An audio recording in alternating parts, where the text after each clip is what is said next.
friends, Helen here. It is officially Friday and it is time to slow down. It is time to reset and realign so that we are ready for the new week. And let me just say that we are calling this series the Friday Hybrid Productivity Reset. Welcome to the show. If you're new here, I am Helen and I create videos around productivity as well as paper and digital planning going forward. So I thought I would introduce the video series with this. If you are just moving through planner to planner and things are not getting checked off, you just need a little bit of a reset, a new mind shift, a boost of energy, this is that it video for you, because I decided that this is exactly what I needed. And as I go through my journey, I am sharing with you in real time what's going on, how I'm doing things, and hopefully every time I can tell you amazing things about the hybrid system. So what is a hybrid productivity system? It's basically a system where you use combination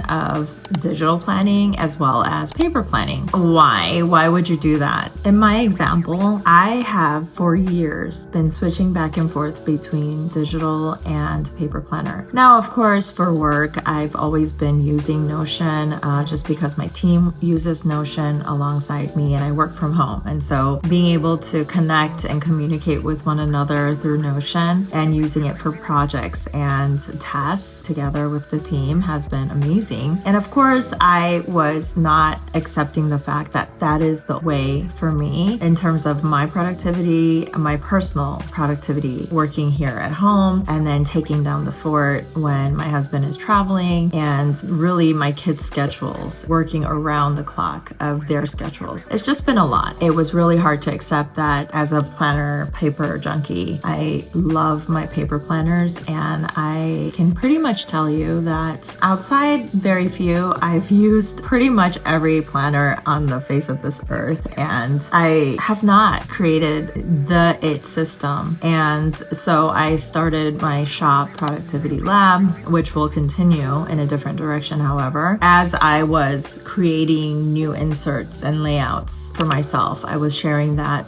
and selling it in the shop in hopes that it will help others like me who are trying to get it together. And that worked for a few years, but I decided that I really need to go back and accept my destiny as a hybrid productivity system planner, because I just have all these gadgets around me, you guys, all the time, and I use it for different purposes, but not being used the right way. So I started digging in to see what others are doing with their iPads, their digital planning systems, and trying to see if there's a hybrid system that I can create with that type of inspiration. I am really good at Notion, you guys. I can create templates all day long. If that was like my job, my one job, what all I do is just create Notion templates all day for people, I would be in heaven, because I love creating Notion templates. I love creating layouts, designing, creating in general. But I do have some amazing Notion templates that I have created through the years for my team. And I decided,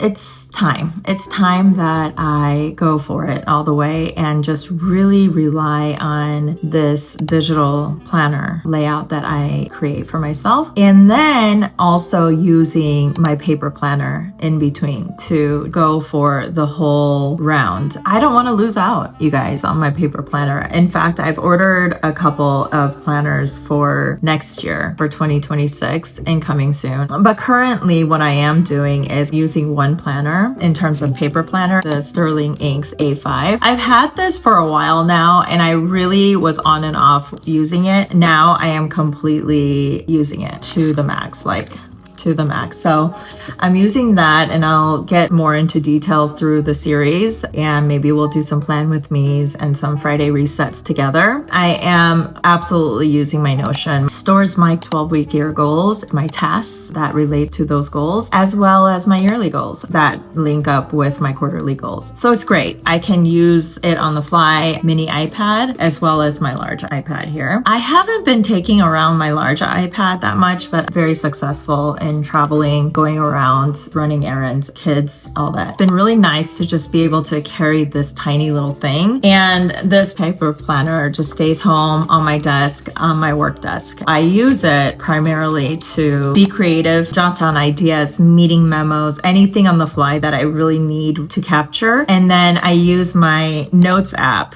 for certain captures and ideas and mind mapping and things like that. And then I use Notion for all my tasks and reminders and everything like that. It's just an amazing flow. I would like to take you guys on a series every Friday to do our slow down, realigning our week and just resetting together, showing you in those series how I'm using the paper planner as well as the digital planner. So maybe I can introduce to some of you guys who are going through some of the same things that I went through and struggled with. I will list out some of these things to see if you guys can relate. Number one is just the cost. The cost of purchasing different planners all the time throughout the year, like from what is it, like September that people release for the following year, all the way through the next September. It's just the whole year round, I've just been purchasing things. And I feel like we're at a point where I have too much stuff. Been practicing minimalism for years now, ever since we moved to Arizona, which was 8 years ago. When it comes to paper planners, I have things everywhere, like stationery stuff everywhere. I'm constantly out of space on my desk. And when I get that way, I lose my focus, like my in the zone focus, where I can put my all into whatever I'm working on in the moment, because I have things everywhere. And I literally ran out of like drawers and closet space to store these things. So I'm at a point where I just want to start selling everything, donating things, so I can get this minimalism going on my work desk, as well as my bedroom, my closet space, some of the drawers that are taken up upstairs. All right, so the other issue is that I found myself playing with planners more than I should be.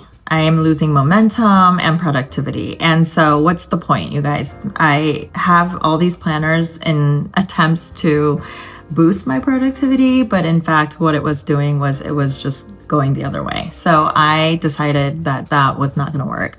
The other thing was, when one planner didn't work, I just kept buying new ones and watching other creators in this online space, whether it be YouTube, Instagram, whatever, seeing what is working for them. And what's funny is what works for them that doesn't necessarily work for me in terms of like paper planning. But for some reason, I just got into this little thing, like digging deeper and deeper and deeper into trying to figure out a system that would relate to my life. And oftentimes it doesn't relate. I have multiple businesses, my kiddos that I drive around everywhere, and I travel a lot, you guys. So these are all things that are very custom and individualized to me that it was hard for me to figure out. And a lot of the men channels, they didn't relate with me either, because they're not doing kids rides and taking down the fort while their wives are traveling all the time. They're having these 2-hour amazing peaceful routines in the mornings where I am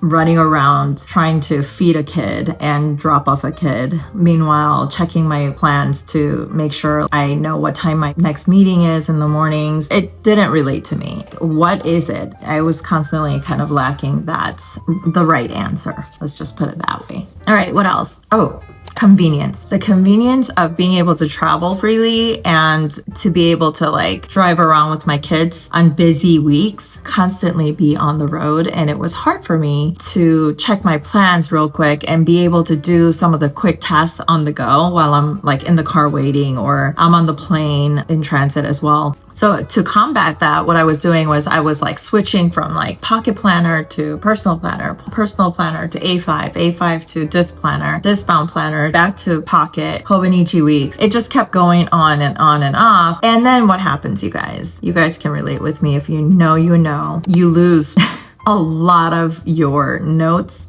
things that you just jot down on the fly, great ideas, and they're just in all these different planners and all these different inserts, and who knows where they are. It's like, forget about being able to retrace it. Like yesterday, I was trying to look for my kids' fall break, if one of my child, he's going to in-person lessons or not. And let me tell you, I went through like 4 different planners to see where I wrote it down. I had no idea. It was a whole thing, and I was done with that. When I have everything on my Apple Calendar or Google Calendar, whatever you guys use, it's all here and I could check it on the fly. So I am good. The other thing was endless hours of consumption, both watching creators or trying to get inspos or some type of system answer for myself. And then also the consumption of like actual things everywhere. I need planner, and then it's so small. I need sticky notes. Now I need a place to store it. Buy a bag. And then I need to fill that bag. So I buy some more stationery items. It just keeps going and going. And I'm kind of done with that mess. I need to just really stop. Not a good lesson to be learned to my kids. As well as myself. So I decided once and for all to accept my faith and go into my Notion and actually rely on the thing that I know how to use the best. And then also in combo with my paper planner, which I still love, that I cannot get rid of in my life. So I got the best of both worlds. I love it. If I ever did need to travel out somewhere that requires work type of setting, I am not even attempting at bringing a paper planner. I don't need to. I have everything in my mini tablets, and I haven't even been traveling, you guys, with the large one. It's large. So I've been traveling with this. It has very good battery life, by the way, the minis. And this, I believe, is the minis iPad generation 6. So I think the latest one is the 7, but nothing really significant has changed. So I didn't really need to upgrade until maybe they have a significant change on another year. And I got myself a nice little muff cover, 2nd generation pencil in here. By the way, I also ordered a keyboard on the go. You guys probably saw that in one of my travel vlogs. It is really nice to be able to travel all in like one bag, all my digital gadgets and planners and everything in there. All in all, I am starting the series and I hope you guys enjoy it. I have many great contents coming up. On Mondays, I'm doing a coffee with me. I'm calling it Coffee Time Mondays. So every Monday, I'm going to be on here, the right intention started, just having a little coffee time together, you and I. So that's exciting. That's going to be pretty fun for me. I hope it's good for you. As well as every Friday this series and reset for the following week. All in all, this is good news, great news for Helen. I hope this helps some of you, all of you who are watching. I look forward to many more videos to come. I hope you like these talking head videos. I really do. When they have good information, I will watch it. But this is more like a podcast form. So if you can hear me, you could just turn the video on every Friday and like do your thing while I'm talking. Hopefully that all works out. So yes, I'm excited. I hope you're excited. Thank you for visiting once again. And if you're new here, make sure you subscribe and stay tuned for more. Bye.